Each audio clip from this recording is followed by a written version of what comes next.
All right, welcome to the NCLA webinar series where we are featuring best practices in districts and organizations across the country. And today we're fortunate to have Maine Career and Technical Education to share out on cybersecurity, which we know is such an important issue in the world around us. So it's great to have that type of a program in our schools.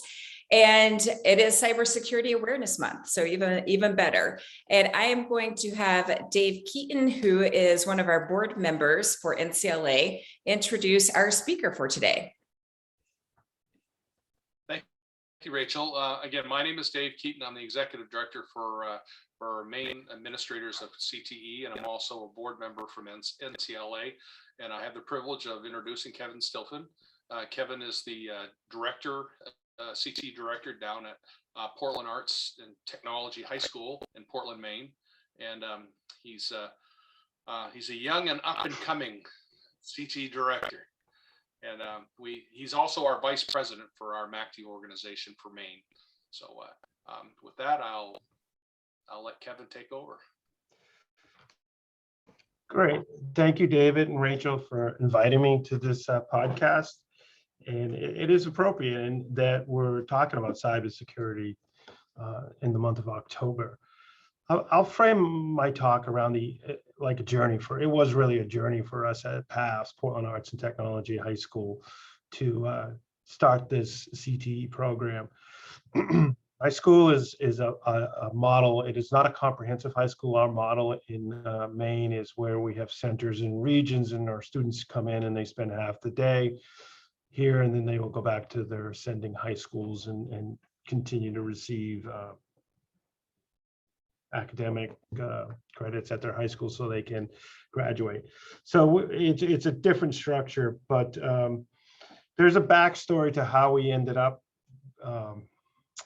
starting this program. And I'm going to show you a little slideshow that kind of will keep me from sort of wandering around in this presentation. Because when I became the director at PASS, so PASS is Portland Arts and Technology High School. Wait for this to load here. So when I got here, I've been the director for 6 years, and the T in PASS stands for technology. And what really dawned on me real quickly is that we did not have a strong technology presence here at the school. We had the traditional anchor CTE programs of auto technology, nursing, carpentry, sort of what you would find in any good technical center. I started to go to work on, how are we going to address this? What is the technology program that we're going to bring back? And you get trends, and you do research, and is it going to be a coding class? Is it going to be a networking class? Is it going to be computer science classes? What is it going to look like, and how are we going to go about creating it? So starting in 2015, I started on this journey. But keep in mind, we had no technology program. We didn't have computer repair. We had none of sort of those traditional technology programs in the school for various reasons. So I did some research, and what started me on this sort of focusing on cybersecurity, obviously, even in 2015, there was a lot of noise and news and a lot of issues about cybersecurity, people being hacked, and businesses being hacked. And I have a friend who works for the NSA, and happened to reconnect with this person. We were talking. He's, why don't you take a look at developing a cybersecurity program? And then at that time, there was nothing like that in the state of Maine. And as a former coach, coaches don't really invent anything new. You just go out and you scout your opponent, and you see a play like you steal it. So I'm going to say I got on the internet, and there may be directors or people who are like, hey, he's talking about my program, because what I found in places like Washington, D.C., in the state of Ohio, that there were some CTE programs, built around cybersecurity. So I started the process by researching what was out there. In the state of Maine, as Dave Keating can testify to, adding a new program at this time in 2015 was super challenging. I think for me, it helped that it was a really kind of long and sometimes rigorous and frustrating process, because I kept getting pushed deeper and deeper into the subject and the content of cybersecurity. But what I was immediately sort of, faced with was that there's really not a set of standards, around cybersecurity. So what are my standards gonna be? What's the third-party assessment? The labor demand was the easiest piece to find, because it's off the charts. We want to get articulated credit with our community colleges and the budget. And within the state, there was no CIP code. There was nobody for me to talk to. It's like, do you have the cybersecurity program? What about a program advisory committee? And then the idea of like, who am I gonna bring in? My friend who was at the NSA had no desire whatsoever to become a teacher. So these were things that it was a void that I got to figure this out. And the other piece too is that I didn't want it to be a blended program in the sense that it was a piece of cybersecurity, a piece of networking, a piece of coding, a piece of this. I wanted it to be a uniform 2 years program that led to a certification in future employment and education in cybersecurity. And it just took some digging, some talking to a lot of people to get this done.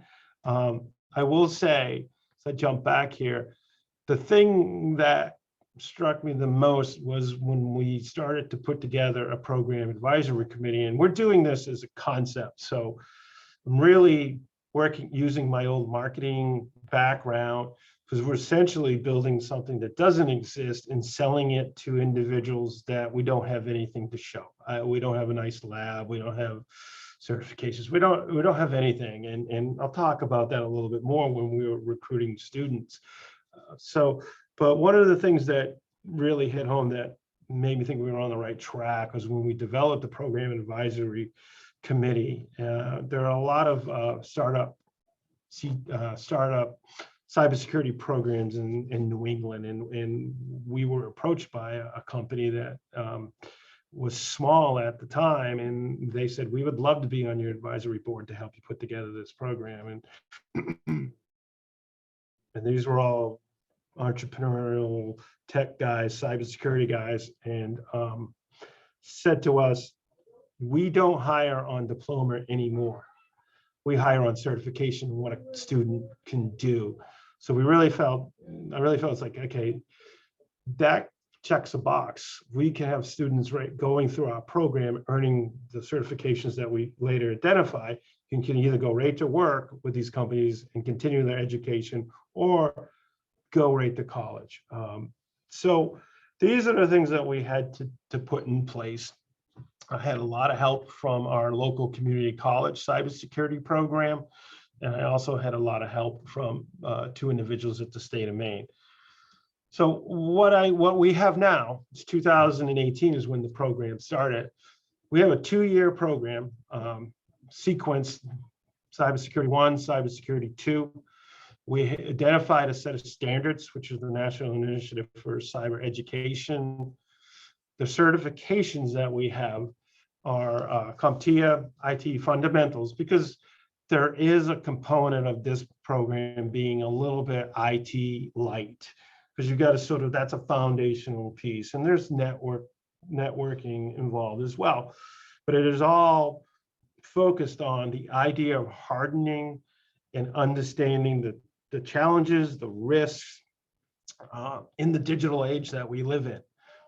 And then we added the Palo Alto certification, which is a certified cybersecurity associate. And we have in writing articulation agreements with our community college system. So the program started in 2018, and then obviously, as we all found out at some point, when Mr. COVID came, threw a curve at us. But one of the things that we discovered about this class, about this program, is that it has the ability to support access beyond the kids in your classroom. And what I mean by that is that we are in the early stages of being able to offer this as a synchronous, real-time CTE program that students from high schools in my catchment area can take while they're at their sending schools. So our students will get in on a bus and they'll come to pass from various sending schools in southern Maine. So that was one of the things that we discovered about the curriculum, the program. I think the least sort of challenging thing about this was the budget. We were able to use some of our existing funds, and we're also able to access Perkins technology, Perkins grant. The startup costs were steep. You know, these are not the computers that you're going to get are not the standard HPs. You're going to get high-end, high power, expandable HPs, dual screens. It doesn't have to be HPs, but that's what we went with. The PC lend themselves better to the world of cybersecurity than say the Apples. I also found out things that I had no idea that we didn't have in place until I hired their instructor. The instructor is an amazing instructor. Hadn't had a lot of education in cybersecurity, hadn't ever worked in it, had studied computer science in college and had worked in some schools, but which required some training. So we did send them to Palo Alto training for cybersecurity specifics.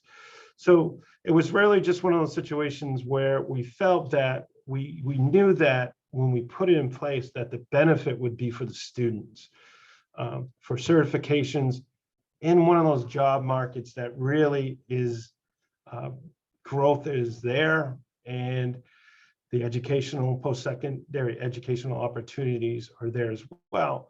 And the numbers in this program as it sits now are, it's in 2019, is a few years old. It's a program with a waiting list, and it attracts students across the spectrum. We have female students, we have ELL students, students of color. We have, it is pulling in students who are interested in this field. As our success story that we have is we had our first 2-year cycle graduate. One of our students from our sending schools who had earned his CompTIA certification was hired by a large distributor to work in their IT program, and coming out of high school was off at 53 grand a year, and they're paying for his college education. And so we see those opportunities for our kids. We also know that the commitment to keep the program fresh is huge. So there's a lot of investment in the professional development of the instructor, because it moves rapidly in cybersecurity. And so there's that component to it. But the sort of budget for the technology piece is, once you get over the initial sticker shock of writing those checks, it really levels out and is very manageable. The recruiting component of it was a little tricky at first, because what we ended up with is myself and my student services coordinator interviewing students about their interest in cybersecurity, and maybe I knew just a little bit more about cybersecurity than the students we were interviewing, but we were able to populate the class the first year, and really sort of as a concept, because we didn't even have an instructor, we didn't even have the lab set up. So the benefit that one of the major benefits about this program, as well as, we have there's demand, there's a lot of people talking about cybersecurity, it's in the news, is that it doesn't lend it, it offers students opportunities to learn a profession and get these certifications, but that can be applied across a wide variety of employment opportunities. We have students who are who are going to work for companies that are dedicated to provide cybersecurity services for companies. But we have an individual who's going to work for a manufacturing company that's going to do their cybersecurity, or banking, or a nurse, and law enforcement as local, state, and national organizations that are looking for individuals with this skill set. So that's the story of Portland Arts and Technology's sort of foray into adding some technology and capturing the T, and making sure that we were offering a program that provided students a pathway to great post-secondary education, strong employment trends and numbers that don't appear to be disappearing, and the ability to learn this and apply it across a wide variety of industries. We found it to be very successful 3 years in. And I think one of the things that I'm most proud of about this is that some of my colleagues in the state of Maine, directors, have started to add this program to their offerings for their students. I'll stop the slideshow there. If there's any questions or any sort of further explanation needed, I'd be willing to entertain any questions that might be there. Well, you just answered one question I had, and that was, have other schools started to adopt the cybersecurity program? What's the enrollment like? Is it something that, I know it's only been a couple of years, but is the enrollment pretty strong? It's the actual kids in the seats. We have 20 kids a session. That's we awesome. run 2 sessions a day. That is fantastic. And that's where we hope to expand it to. Once we were adding a little bit more technology that will allow students at one of my, in the bigger challenges, like, can we work out the schedule if the student stays at their local high school and take the class synchronously? So that's going to require me to work and sell it to some of my sending schools. But the idea that it just has to be 20 kids in the classroom is really not necessarily true. We could really expand access to this programming. That's that 20-to-1 ratio is kind of high, but in comparison to our other CT programs in Maine, normally we're at around 14 to 15-to-1 ratio. But given that his program is on the high end of tech, that could allow him to bolster his numbers and stuff. But and it's great that Kevin is able to provide so much opportunity, so many kids, and I'm sure that he could probably fill it up again. Just with given his catchment area and the interest in that. And I think obviously, in CTE, we need to balance between access and safety for our students in different programs. But, one of the things that I had in this building at one time, we had the local police department had an emergency response center. So I had a ready-made room that was at least wired, and they left the thing and they got the room back. But it's doable at 20 because we're not welding and there's not as much of a safety concern as we would have in the sort of traditional anchor CTE programs. And the idea of expanding access is interesting in a lot of different ways. I'll just add in, I've been doing something very similar to you for the last 3 or 4 years. I have a very weird story because I come from the Air Force and I'm not a teacher. Mm-hmm. And they asked me to come out here and teach 6 years ago. And I told them no, because I have kids of my own. Well, anyways, I'm still here because I absolutely love it. But the biggest thing is for me, I came into a place that had more equipment than I could ever imagine because of the value that they seen in it. They just couldn't find a teacher to come in and willing to take a pay cut. I mean, I could leave here and go work for the government, make 6 figures easy. I'm only 43, but I do the IT fundamentals, the first 2 quarters, and then we kick right into networking security. I do the Network Plus and the Security Plus. I will never tell you I have a for sure way of doing it, because as I've learned in education, you can have a group of kids that want to learn, and you could have a group of kids that be like, whatever, Casey. And I'm like, all right. But this year I have 10 seniors and then 21 juniors. I will be honest, it is difficult with 21 juniors doing the IT fundamentals, building the computers. Now I have big connections in the cyber world, and I'm acquaintances with the #1 US hacker of last month through Hacker 101, which is a company that Chase Bank, Google, Facebook, Yahoo hired to do the penetration testing. And this is where it gets very interesting with kids, because I can show a kid how to hack into a Nest camera in a matter of probably like 15 minutes. And then of course the parents and the superintendent are like, Casey, you can't do this. Oh. So I got a bunch of things that sign. I didn't have a personal kid of mine, but a kid that came in the program when I came in December of 2016. He had D homeschool, and they let him into the program. He got 2 felonies. And so there's a lot of interesting things there. Now, thankfully, I'm blessed in the area of knowing how to build relationships with the students. So, but yes, it does get interesting. I tell the superintendent, I said, I trained people when I was in the military right out of high school with an AR-15 or machine gun, whatever you want to call them, with 240 rounds of ammunition. At any given time, they could have turned around and shot me. They don't understand why I do this, but after I show them, I said, I have a full network I could show you in the back, but I tell the kids, break the network. I got another kid that's playing red team and then black team, and they're like, and it's amazing.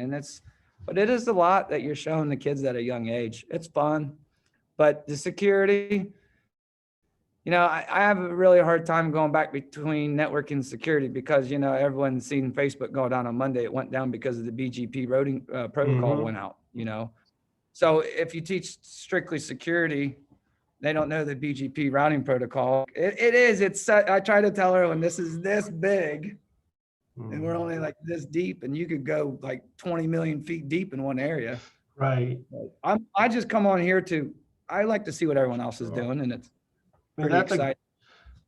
That's a great point too, Casey, because as we were building it, I'm thinking, am I going to deal with kids, breaking into other schools' networks? And we have a set of documents and agreements that students sign. We hope that they sign them and they adhere to them. And one of the things with our instructor, what he's telling is most of what he's going to do now is we've completely sort of gone to a virtual network, because we were like, it's really only a matter of time before some kid tries to change his grades at his sending school. So some of the concerns were about that sort of safety. Are we giving them just enough information to get in trouble? It has not happened, but no, I absolutely, some of the things that Nate Jalbert is the instructor that he comes out and he talks to me about, it's like, Nate, I take you for your word, because I don't really know what you just said to me. We got to do this, and this, but one of them was really to move the program to almost like its own sustainable bubble away from being connected to my own district's network. I fought. I'm a fighter. Because if I'm here, it's for the kids, because I can walk out of here any day and go wherever I want. I told him, give me my own network. I said, if you want these kids to learn, give me my own IP. So that way, when I break the network, I don't have teachers or anybody saying, Casey, what are you doing down there? I also have started the esports team up here as well. Oh, okay. That's a whole nother story, but there's a lot of value in that with kids. I had a kid 3 years ago get a $50,000 scholarship to college for esports. So it's just, like I say, it's always trying to tell, not necessarily the older generation, but the culture diversified that have been scared because of the networks and scared because of IT. But I tell everyone, no one's safe unless you know what you're doing. Even then, you're not even safe. Right. And if you look at what we do in career and technical education, you wouldn't run a automotive technology program without lifts, right? Correct. You wouldn't run them without tire wheel changing machines. So there are opportunities for less than desirable things to happen. But like you said, you build strong relationships with your students. They know you, you spend a lot of time with them. You know, does that put us in a position where a kid is never going to do something like try to change the security code to the building? Not necessarily, but it certainly goes a long way to help kids not, realizing I'm not going to do that, and here's why. So if people are hesitant to sort of, build these strong technology programs, you wouldn't do that in other programs. You wouldn't say you can't use that welding tip. So yeah, there's some risk, but that's inherent in what we do in career and technical education. And we do a really good job minimizing it. But I'm not going to say that a kid might not go in and change his grade once he figures out how to do it. And that's kind of a silly example, but I think First that's thing I did in 95 or 96 when I was a senior was I changed the teacher's grade book. But there's a kid out here that got the Wi-Fi password and sold it for $5 to kids until he got caught. really. Yeah, kids get interesting. I love them, Yeah. but Yeah, oh, for sure. But this is a way to prepare them to get really good, jobs in the future. It really is. Not in the future, that in their future is 2 months away, or a year, 8 months away when they graduate from high school. Well, and Kevin, that the infographic that you shared with me, that was just such an eye opener to actually have that visual of how important the cybersecurity field is. I actually, when I was doing the guest speaker thing with the cybersecurity class here yesterday, here in Phoenix, Arizona, I shared that out with them just to show the value of the program they're in. And Christian, what you're doing, that is so inspiring, because I can imagine if I were a student in your class, I would be thinking, wow, this person values me. They could leave right now, make much more money, but they're here for me. And that is so awesome. And even the ethical, I've heard it called ethical hacking, but for them to be able to find the weaknesses in systems.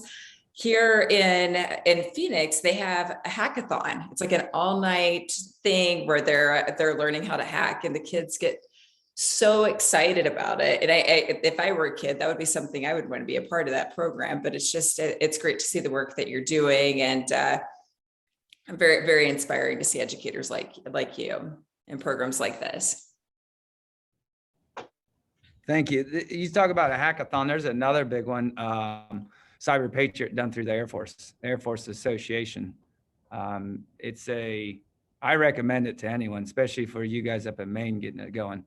You get a image of a server, Windows, and then Linux box sometimes. And then you also have a CCNA written portion of the test. It's not too much. You have 6 people to the team. I think it was like $250 per team. But I'm sure you guys have heard of that. That's just something to look into.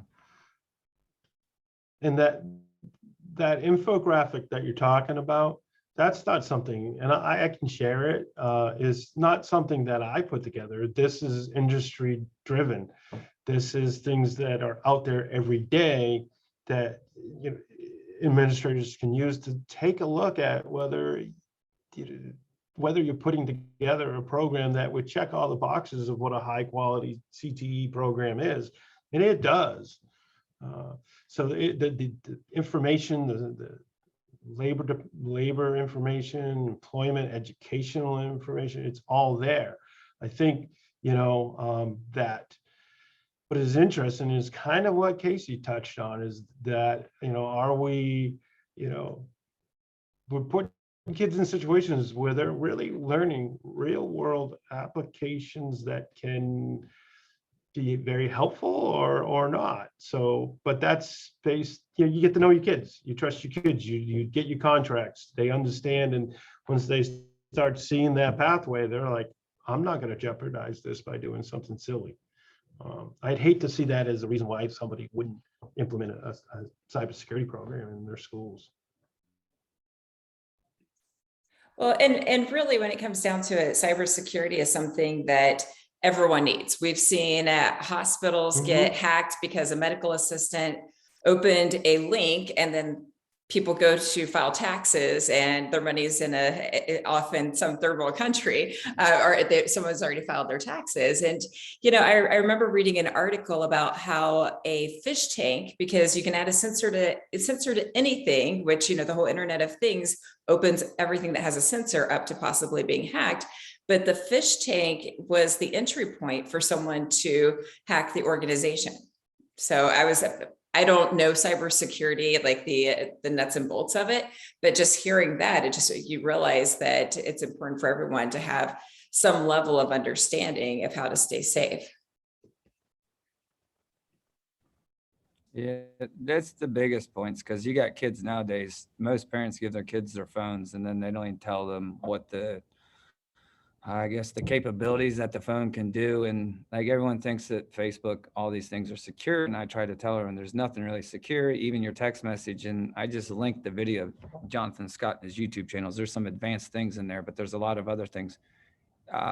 He became pretty more, boisterous here lately because he was working for Hacker 101, and then he worked for Apple, and then Apple's iOS 15 coming out, he exposed a lot of bugs within the system. So then he reported back to Apple. Apple didn't want to fix it. So then he just opened it up and kind of did an Edward Snowden. So, and then ironically, then Facebook went down. Things are interesting. I tell the kids, you got to be careful what you're sharing. And that goes back to, excuse me, go ahead, Casey.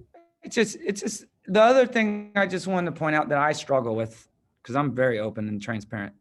We go back to the CTE concept of career trades or a vocational school, and everyone says hands-on, hands-on, hands-on. Well, then we get in IT and they're like, hands-on. I'm like, yeah.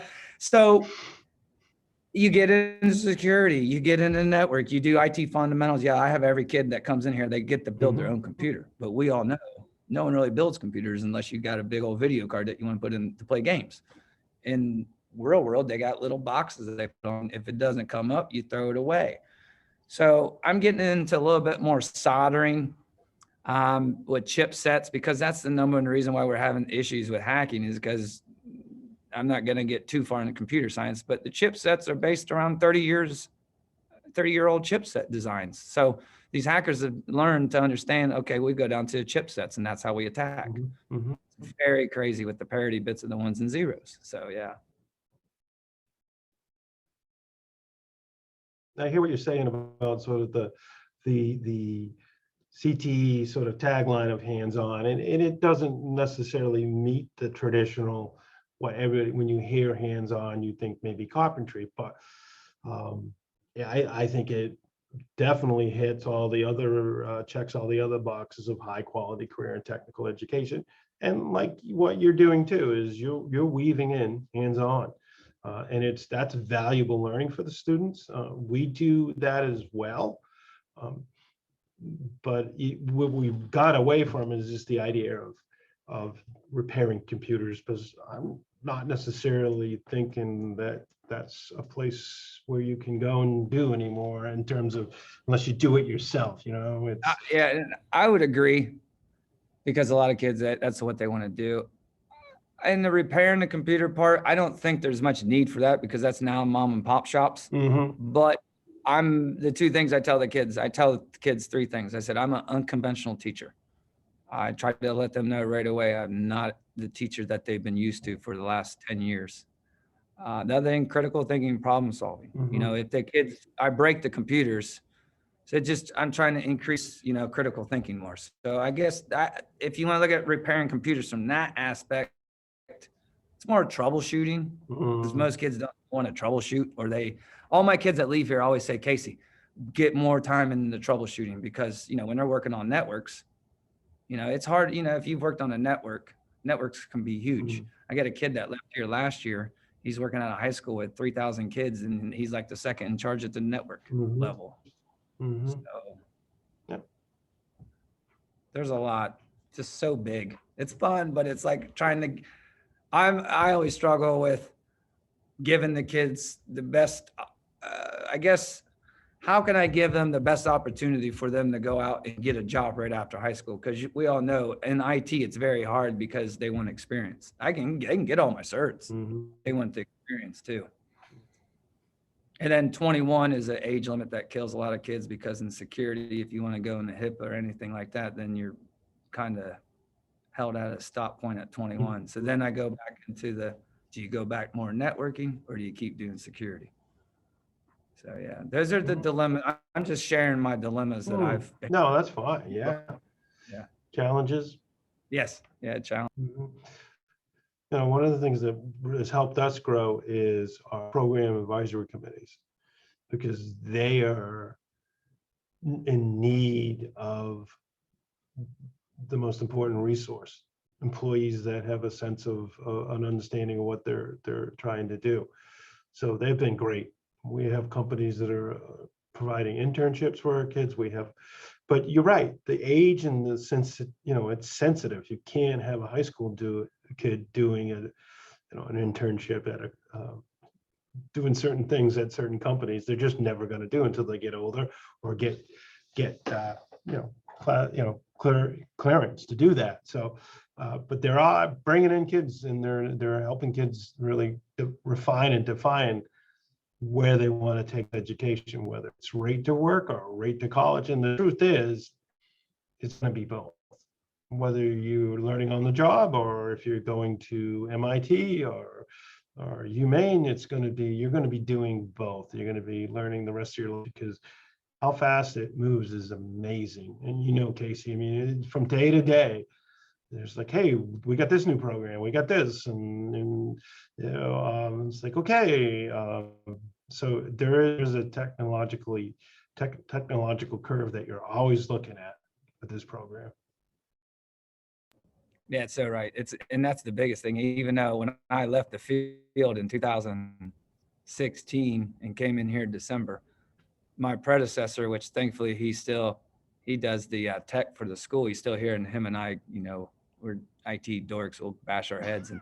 But he warned me in the beginning. He goes, Casey, when you start teaching, you're going to forget some things. I was like, no way. But you do, because when you're sitting teaching, you're not doing it every day. You're not in that screen. You're not looking at the thing. So it does get interesting. Right. Well, and the whole piece with the confidentiality, that's something that even in arranging externships for teachers, I was working with WestMech here in Arizona, and we had to jump through some hoops because some of the externships that our technology teachers wanted to do, it was that sense of, okay, we're going to have to sign off on all of these different forms because of that confidentiality piece. And part of my role as coordinating the externships would be to go and visit the location on one of the last days of their externship, do a meet and greet, thank you, and give a plaque to the people saying that they partner with WestMech. And I would end up having to sign off on everything too. And they'd be like, no pictures, and just very, very, very secure. So it's definitely a big issue.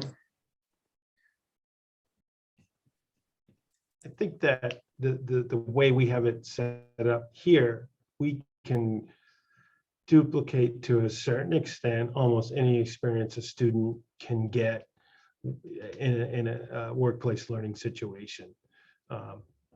Maybe not as intense, but we can certainly deliver that experience for them in cybersecurity, because it is a challenge to get students who are still in school and under a certain age those placements. But it can also, we can also bring it to them in a way that it serves their education.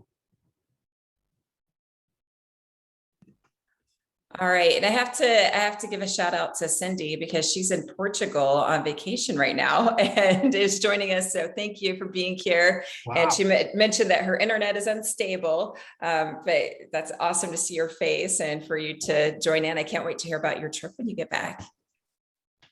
Mm-hmm. All right. Well, anything else, any thoughts or questions or anything else that folks want to share about this important topic of cybersecurity? All right. Well, this will say anybody has if anybody has questions, they want to reach out to me. I can make an introduction to our instructor who knows like way more than I do about this subject, to have that conversation. And feel free, please reach out if you have any questions. We're here to be helpful to our colleagues that are doing this important work around this subject. Wonderful. Well, thank you so much for sharing all of the work that's happening in Maine and how you've developed your program. Thank you, Dave, for organizing this. And for the folks that are tuning in, this is available on our YouTube channel. So please be sure to share this with your directors and with your educators who may benefit from the content. And if you're ever interested in being featured on the NCLA webinar series to show off the best practices and making what's happening in current technical education visible, or even if you'd like to be a guest on our podcast, we would love to have you. Please email me at info@ncla-cte.org. And thanks to our members who join the organization and make content like this possible. Right.